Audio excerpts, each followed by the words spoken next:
நடிகர் விஜய் அவர்களுக்கு சீமான் ஒரு கேள்வி கேட்டுக்கார். அதிமுக ஆட்சியில் இருந்தபோது அந்த கட்சி யார் கையில் இருந்தது என ஏன் கேட்கலன்ற கேள்வி கேட்டிருக்கார். மதுரையில் நாம் தமிழர் கட்சி தலைமை ஒருங்கிணைப்பாளர் சீமான் நேற்று நிருபர்களுக்கு ஒரு பேட்டி கொடுத்துருக்கார். அதாவது நீங்கள் பார்த்தீங்கன்னா தாவக மாநாட்டில் பவுன்சர்கள் கடுமையாக நடந்து கொண்டதாக கூறுகிறார்கள். யாரை பாதுகாக்க நீங்கள் அரசியலுக்கு வந்தீர்கள்? ஃபஸ்ட்டு கேள்வி கரெக்டான கேள்வி தானே. பாதுகாப்பற்ற ஒரு நாட்டில் நீங்கள் தலைவராக உள்ளீர்களா? இங்கே பாதுகாப்பு இல்லைன்னு சொல்கிறீங்களா? விஜய் மாநாட்டுக்கு வந்த கூட்டத்தை பார்க்காதீர்கள். அதாவது அவர் வைத்திருக்கிறது பார்த்திங்கன்னா வீரியமிக்க நெல்மணிகள். பிப்ரவரி 7ஆம் தேதி மேபி அவர் ஒரு மாநாடு திருச்சியில் ஒரு மாநாட்டை நடத்துகிறேன் சரிங்களா. யார் கூட்டம் பெருசுன்னு பார்க்கணும்னு சொல்கிறார்.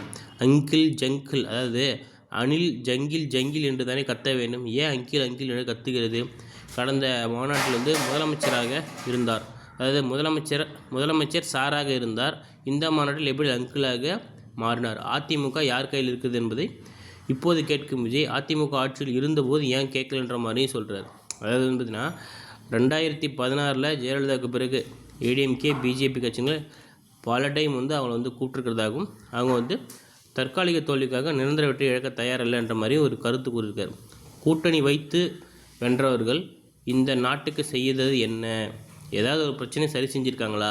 அவர் முதலமைச்சராக இருந்தால் கையெழுத்து அரசு பள்ளி கல்லூரிகளில் படிப்பவர்களுக்கு மட்டுமே அரசு வேலை முன்னுரிமை அளிப்பேன்.